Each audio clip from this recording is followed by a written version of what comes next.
Hi everyone, welcome to our lesson on creating and using inverse functions. Please can you start by trying this question, which is a past paper question related to the composite functions that we did last lesson.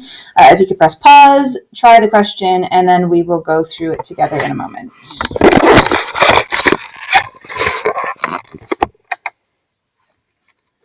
Okay, so let's just get this set up for you so that we can go through everything.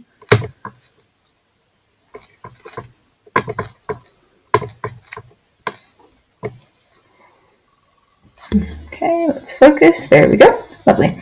Right, so in this question, it first says to find f of g of x. So let's remember that when we do this, we're putting one function into another function. So let's do that first. So we are actually going to do f of the function g, and the function g is 2x plus 1. So let's replace that.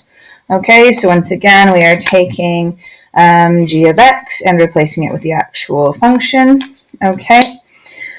Now we can take that and put it into the function f. So remember, the function f is squaring the input and then taking away 3. Our new input is 2x plus 1. So we are going to square the 2x plus 1, okay, and then take away 3. All right, so you can see that that is our new input. Right, we do need to expand this, okay, so since we do have a coefficient, let's just do that to make it easier for you. Minus 3. Okay, so it's going to be 4x squared, and then 2x plus another 2x, so plus 4x, and then 1 times 1 is plus 1 minus 3, which means our final answer should be 4x squared plus 4x minus 2. So hopefully you got that. Okay, so our second one wants you to find g of h of x. So again, we're thinking about this as being a function inside a function. This time we're putting function h, okay, into function g. So when we do that, we're going to get g of function h, which is x over 2.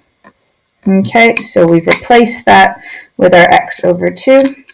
Now I need to put x over 2 into the function g. Well, function g takes the input and multiplies by 2 and then adds 1. So let's do that. That's going to be 2 times, let's move that up, our x, over 2, which is our, that is an x, which is our new input, and then plus the 1. And those cancel, and so we end up with just x plus 1, final answer. Okay, so hopefully you've remembered how to do that now, and what we're going to move on to today is inverse functions. So let's just make this full screen for you, okay, so that we can talk about this example.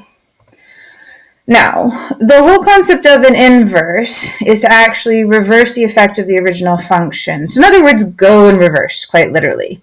So if you look at the function that maps x into 5x minus 1, what that means is it takes the input of x, multiplies it by 5, and then takes away 1. So the last thing that was done needs to be reversed first. So we're going to reverse the take away 1 first. So therefore we would add 1, and then we would do the opposite of multiplying by 5, which is dividing by 5, giving us x plus 1 over 5. Okay, and therefore our inverse function is going to be x plus 1 over 5. Now, in terms of notation, the way that we actually show an inverse function, if our original function is f of x, okay, then we have to say f to the minus 1 of x for the inverse. That's the notation you need to learn, okay? I will show you that lots when we do examples together, okay? Speaking of which, we're going to move over to the visualizer now so that we can walk through the steps that will always work when we do this process. Okay, it's not quite enough, unfortunately, just to get the concept of working in reverse. You do have to have a method for doing this for when the questions are a little bit more complicated. Right, so what you're going to do is pause. I want you to write that down, then we'll talk about it. Okay, so hopefully you've written that down now. And these are the steps we're going to take in order to find the inverse of a function. First of all, it's really hard for us to work with this notation. So we're going to make our lives easier, and we're always going to replace the function with y. So instead of having f of x is equal to x plus 1, I would change it to y is equal to x plus 1. For example, obviously I could have a more complicated function. Then I want you to swap the x and y around. So let's actually look at this example I've written here. If I swap the x and y, instead of having y equals x plus 1, I'm going to write it as x equals y plus 1. Okay, so literally I've physically swapped the x and y. If you had more than one x, you would have to swap for more than one. So that would become your x, and then you would have more than one y. Okay, so anywhere where you see an x, you put a y. Anywhere where you saw a y, you would now put the x. Okay, and that's why those swapped. That's why we use the word swap. Okay, and then part 3 is you're going to make y the subject again. So if I have, x equals y plus 1 now, then to get y by itself, I'm going to get y equals x minus 1. I'm going to have to take away the 1, and that makes y the subject. Okay, that is actually our inverse function. This is a simple one. We can see conceptually that if I'm adding 1 for my normal function, the opposite of that is to take away 1. And so you'd have your input minus 1 as your inverse. Now you're going to take that y and replace it with your notation for the inverse. So instead of writing y, we are now going to write f to the minus 1 of x, okay? So that means the inverse function, in this case, is actually equal to x minus 1. And that's the notation we need to use when we get to the end of our question. Now, some teachers will teach you not to swap until the end. I think it's easier to swap because if we look at our answer, it should always be x, okay, within the function, and not y. So this is why I teach you in this way. Don't worry about the logistics, just learn this method, okay? All right, and I'm going to show you this lots in this lesson, so you should be really comfortable with it after that. Right, so let's look at our first example together. Okay, so we have, it says find the inverse of f of x is equal to x plus 2.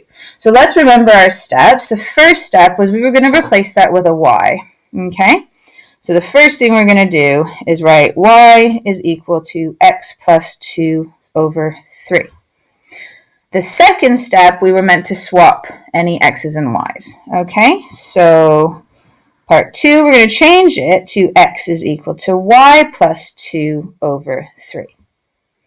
And now, step 3 is to make y the subject. Well, obviously, we have more than one step here, so let's keep track. First, we're going to multiply both sides by 3. That's going to give us 3x is equal to y plus 2.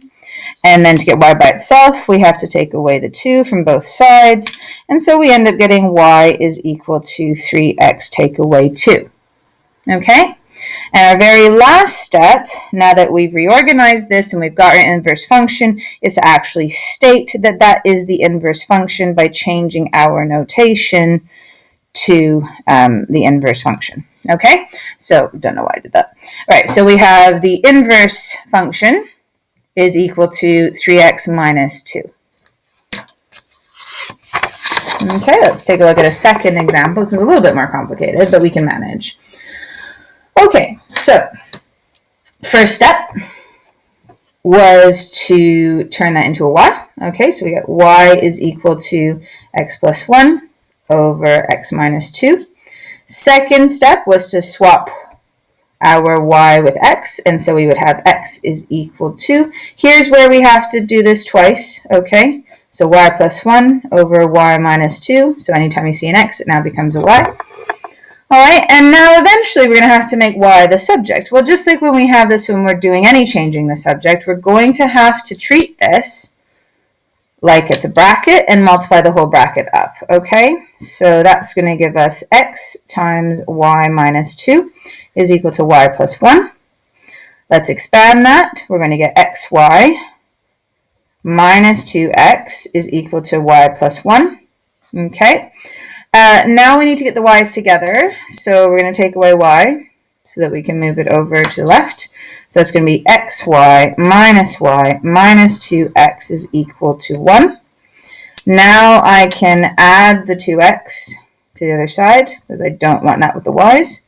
Okay, and that's going to give me xy minus y equals to x plus 1. At this stage, we need to factor out the y or we won't be able to isolate it. So that's going to give us y times x minus 1 is equal to 2x plus 1. So finally, if I divide by the x minus 1, that will cancel out, okay? And we will get the isolated y, so we get 2x plus 1 over x minus 1. At this stage, our very last step, step 4, was to replace this with the inverse function. Careful, this time our original function was g, so we're going to write g minus 1 of x is equal to our 2x plus 1 over x minus 1. Okay, so this method always works, okay? The only time it gets a bit complicated is if we have quadratics, and that won't happen at GCSE, you'll be happy to know. Okay, so those are our 2 examples. So let's see if we can do 2 types of questions now. The type of question where we use my method, and also the type of question where we are looking at it logically. Okay, so let's go back to the PowerPoint. And we're going to try these questions. I think you'll be fine. Okay. I guess the issue is there a way for us to do these ones without the method I gave you? Okay. They haven't actually told you that the function is f of x. They said find the inverse of each function.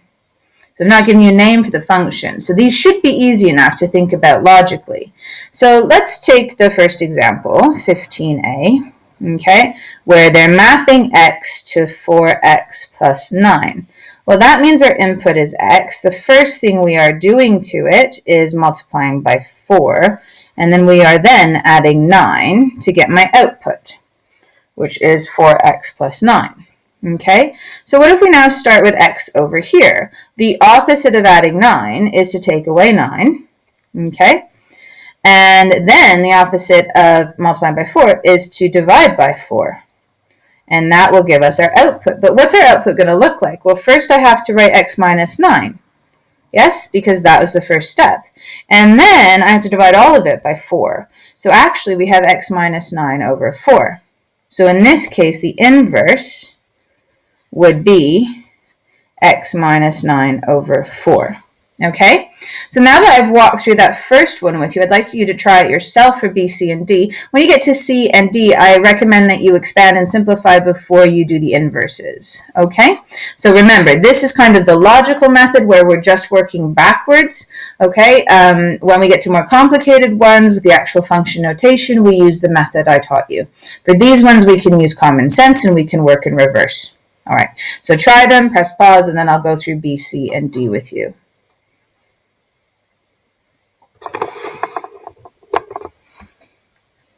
Okay, well done. So in part B, they are wanting us to find the inverse of this one. Okay, so let's take a look. If our input is x, okay, the first thing that's happening is it's being divided by 3. We are then taking away 4, and that is giving us our output of x over 3 minus 4. Okay, if we start with x and work backwards, we first need to add 4.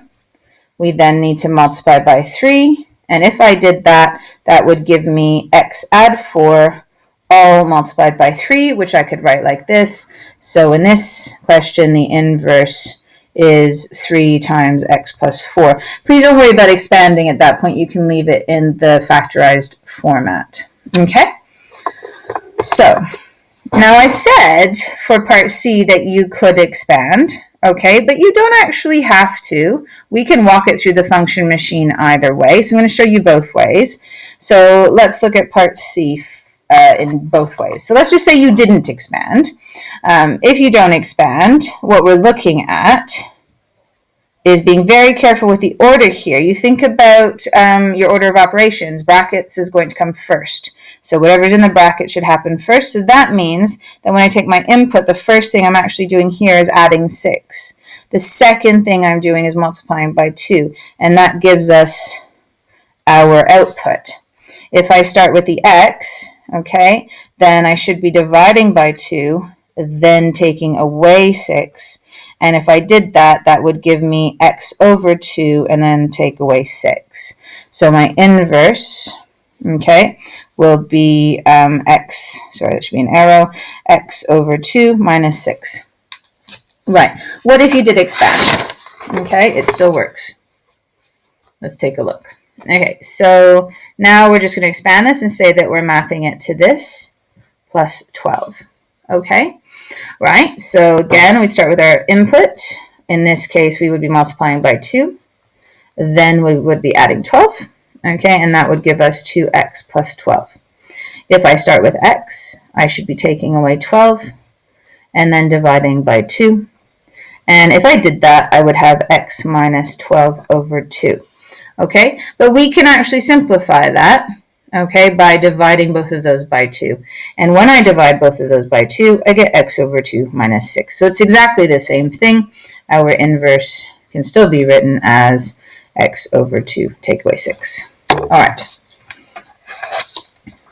Okay, so I'm going to show you both ways on D as well because I think that's quite useful.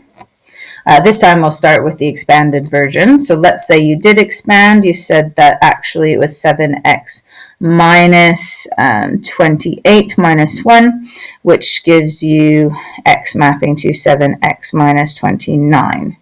Okay, so when I do that, my input, first thing I'm doing is multiplying by 7. Second thing I'm doing is taking away 29, and that gives me 7x minus 29. Okay, if I start with an x, then I'm going to add 29, then divide by 7, okay, and that will give me x add 29 all over 7, which would mean the inverse is equal to x plus 29 over 7. Right. That's quite straightforward, okay? The other one will work as well, but it may not be as simplified. So let's take a look. So we've got x mapping to 7 times x minus 4 minus 1. So let's think about the order of operations here. If we start with the x, the first thing's in the bracket. So we are, taking away 4. The second thing we are doing is multiplying all of that by 7. Then finally, we are taking away 1, okay? And that will give us our output of 7 times the x minus 4 minus 1. If I start with the x, I should be adding 1, and then I should be dividing by 7, and then I should be adding 4, okay? And that would give me, now let's take a look. So we'd have x plus 1, all times 7, all plus 4. Unless I've done something silly. It is quite possible. Let's just, divided by 7. I did do something silly. Let's start again. So for this one, we would have, I should write it down here, we would have x plus 1, okay, all divided by 7, and then plus the 4. Now, if I wanted to turn that into one fraction, I could do that, okay, and actually I'm hoping when I do that, I will get to here. All right, so the x plus 1 over 7 I can leave, but if I want to get 4 to be a fraction over 7, I'm going to have to multiply by 7 over 7, okay? And when I do that, that gives me x plus 1 plus the 28 all over 7, which indeed gives me x plus 29 over 7. So you can see we get to this same state, okay, but there's a little bit more work here in terms of simplifying at the end. So in this particular situation, I think it's smarter to expand first and then do your inverse. Okay. Right, well done. Okay, so now what we're going to move on to is questions that are the way I've taught you to do them. Okay, so we're going to use our method. I'm going to make that full screen for you. It's a little bit hard to see without that. Okay, I want you to pause, make sure you use the method I taught you, where you're letting the function equal y, and then swapping the x and y, and then isolating y, and then making it the inverse. Okay, so press pause, have a go, and then we will go through the answers together.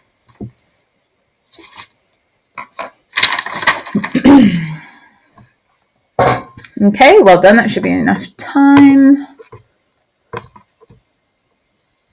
There we go. Okay.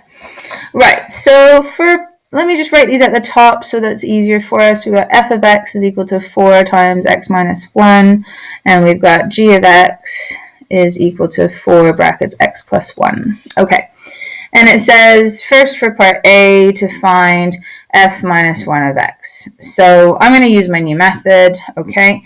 So what we're going to do is we're going to now say that y is equal to, I'm going to expand that, 4x minus 4. Okay, we are now going to say, we're going to swap those, so x is equal to 4y minus 4.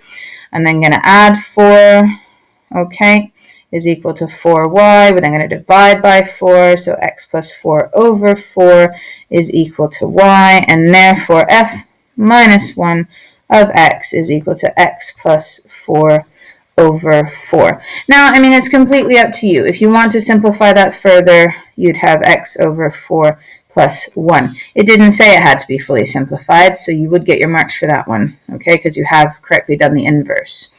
Right.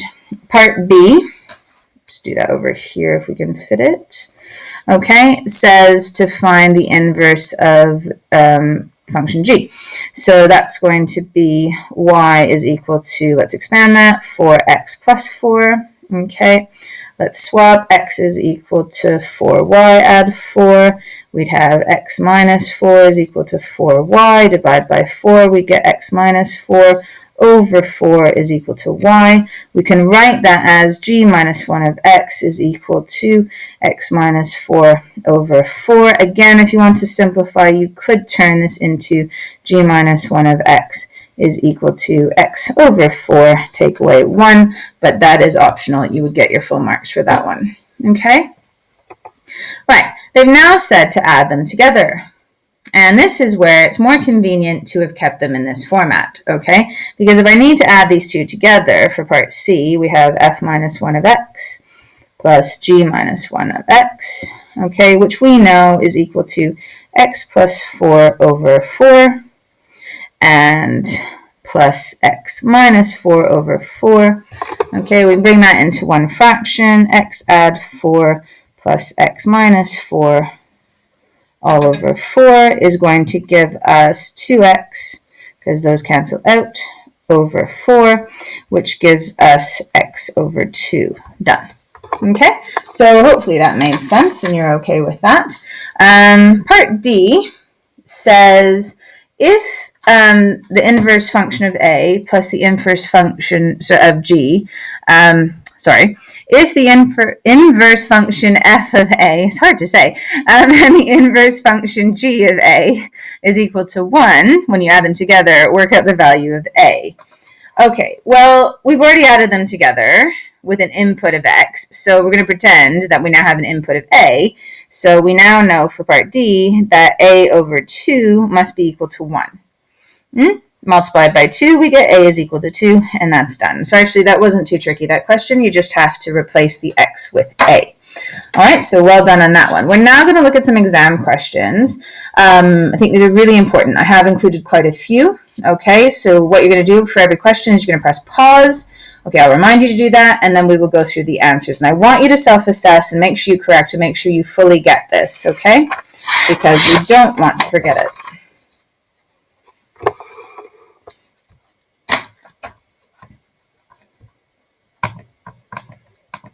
Okay, so let's take a look at this first one. I want you to press pause. Okay, make sure you write down the function, and then make sure you try both parts of the question. Press play when you're ready to go through it.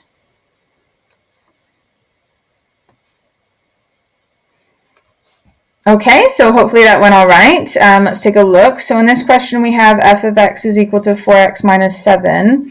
And for part A, they said to solve f of x is equal to 17. So we know that we set up our equation. 4x minus 7 is equal to 17. Add the 7 to both sides. We get 4x is equal to 24. Divide by 4, we get x is equal to 6.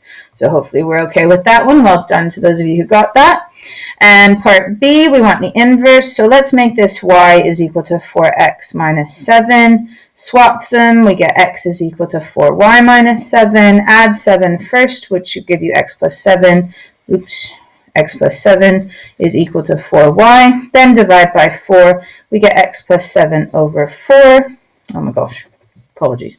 X plus 7 over 4 is equal to the y, okay? And now we replace that with our f minus 1 of x is equal to x plus 7 over 4. Okay, so well done, guys. Let's just show you that so you can see it.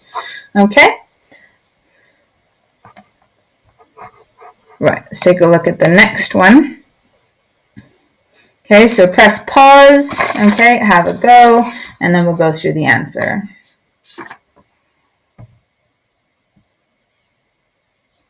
All right, so this time they told us that f of x is equal to 3x over 5 add 1. They want us to find the inverse, so remember our first step is to replace that with y, so 3x over 5 add 1. Then going to swap the x and y. Good. Okay, and now we're doing the reverse. Okay, so we are solving for y in effect. So we're going to take away 1. We are then going to multiply by 5. And finally divide by 3. Okay, and our final step is to change that to f minus 1 of x is equal to 5 times the x minus 1 over 3. There is no need to expand there. You can leave that factorized. Okay, so well done on that. If you got that one, that's really good. Okay. Let's win this next one. It's actually a composite function question. What I suggest you do is find f of g of x and g of f of x separately. Once you've done that, then bring them together and make them equal. It is a 4-mark question, so make sure you show all of your work. Press pause and then press play when you're ready to go through the answer.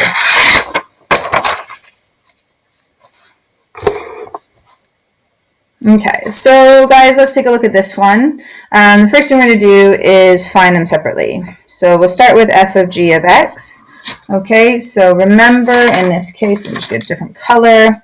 We are putting the function g into the function f. Okay, so that's going to be f of x minus 9, because that's the function g. We are then going to take the input and square it and add 4. So that's going to be x minus 9 squared plus 4. We need to expand this, so that's x squared minus 18x plus 81. Negative 9 times negative 9 is positive, plus the 4. And that gives us x squared minus 18x plus 85. Okay, so that one's ready to go, and we will use that in a moment, but first we have to find g of f of x. Okay, so this time we are putting function f in, so we know that that's going to equal g of the x squared plus 4. In this case, we're just taking our input and taking away 9, so that's x squared plus 4 minus 9. Which is going to be x squared minus 5. Okay, so in the question, they're saying they are equal to each other. So write it down because you want to show your work. So fg of x is equal to gf of x, okay, which we know is going to be x squared minus 18x plus 85 is equal to x squared minus 5. Nice thing here is those cancel out, okay, making our lives just a little bit easier.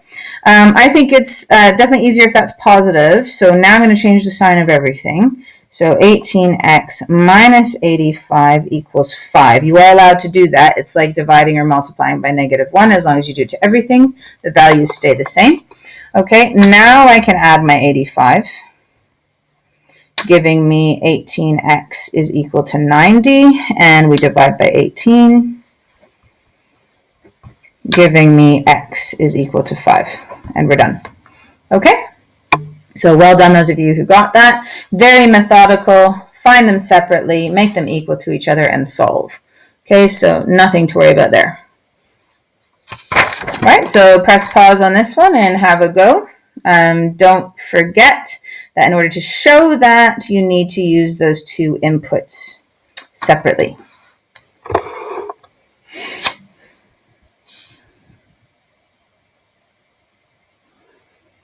Okay, so let's see how you did. So the first thing I'm going to do in this question is, well, I'm going to write that down so that we can look at it.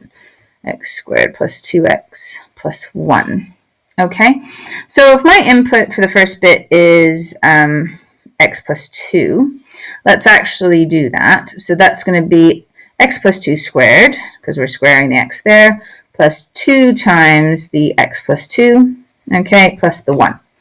Now I'm going to simplify this. So that's going to give me x squared plus 4x plus 4 for this bit here, plus 2x plus 4, okay, and then plus the 1. All right, so that's 2x plus 4 and then plus the 1. Now, let's simplify that. That's going to be x squared. 4x plus 2x is 6x. 4 add 1 is 9. Okay, so we've got that. And they're saying we're taking away f of x. Well, we know f of x is all of that. But we have to be extra careful here. And the reason we have to be extra careful here is that is going to have to be in a bracket when we take it away, or we won't distribute the negative. Okay, so let's just write down what we're doing. We're doing f of x plus 2 minus f of x. Okay, that is equal to this x squared plus 6x plus 9. So remember, all of that, is replacing this. Okay, we are then told to take away the rest of it, which is x squared plus 2x plus 1. Okay, I've put that in a bracket just so that we're careful. So we are taking away the f of x. All right, so hopefully highlighting that helps you see that. Let's distribute that negative so that we can actually finish. So x squared plus 6x plus 9 minus x squared minus 2x minus 1. Those cancel, which is nice. And that's going to leave us with, funny enough, 4x plus 8, which is what we wanted, and we've shown it. You don't need to do anything else. You've shown it. You can just, if you want, you can say shown. Okay, that's fine. And that would give you your 3 marks. So well done. Okay, so this is very similar to one of the examples I did with you. Make sure you follow the method, make it equal to y, swap the y and x, and then make sure you are multiplying out the denominator and then rearranging so that you can isolate the y again.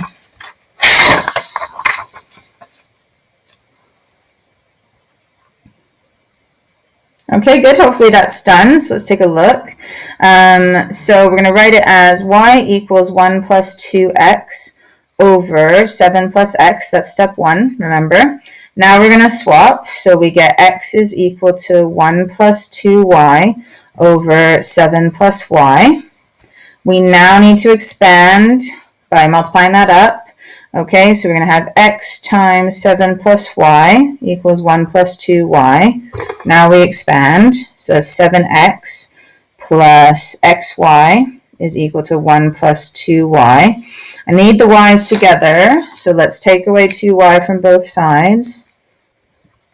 And that's going to give me 7x plus xy minus 2y is equal to 1. Now I can take away the 7x to move it over.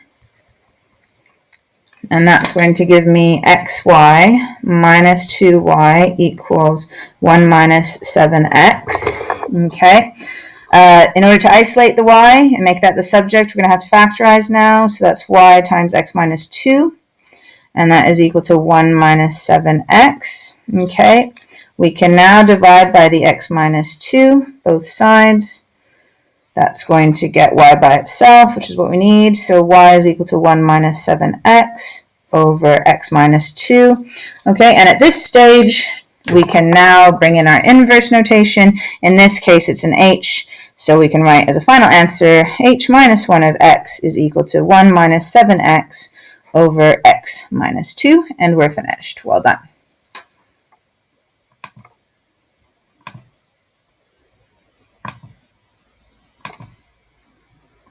Okay, so next question.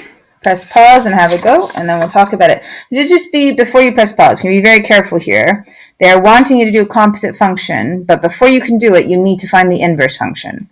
So I would find the inverse function first, because that is what you're going to be putting into the function f when you do the composite bit. Okay, so make sure you find the inverse separately, and then you can finish the question. Press pause, have a go, and then press play when you're ready to go through it.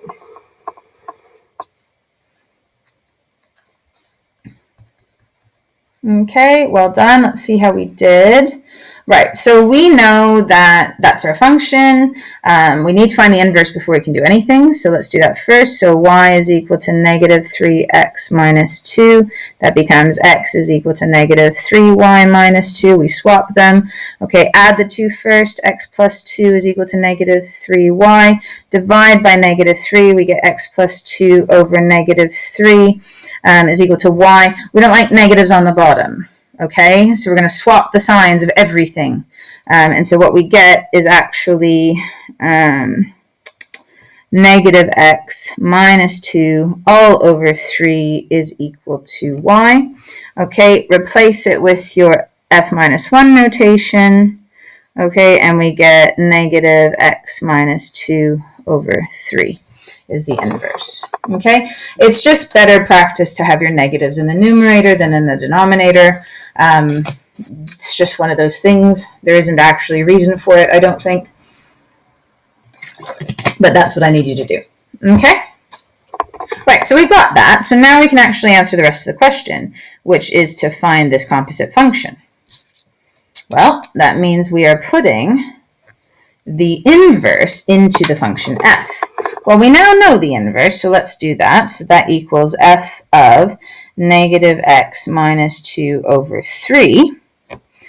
And if we go back and look at function f, we're supposed to multiply the input by negative 3 and then take away 2. So let's do that. That's going to be equal to negative 3 times negative x minus 2 all over 3. Okay, and then take away 2. Right? Let's work on this. That cancels, leaving us with negative 1. So that's negative of the negative x minus 2, minus 2. That is negative times a negative is a positive, negative times a negative is a positive, and then take away the 2. So actually, we're left with just x. So, looks all complicated. Final answer, not complicated at all. All right, so well done, guys. And that was our most challenging question, actually. So we are done. I think you've worked really hard. Not a bad idea, given how complicated those exam questions were, if you give it a day and then redo them and then check that you got them right. Okay, so you need this to solidify, and therefore I need you to go through it again. Okay, but these are lovely examples of exam questions. Make sure you can do them. The concepts here will apply to all of your function questions in exams. Next lesson, we'll be moving on to proofs, which is actually very exciting, so I hope you're looking forward to that. And yeah, enjoy working on your functions, okay? Right, take care, and well done today.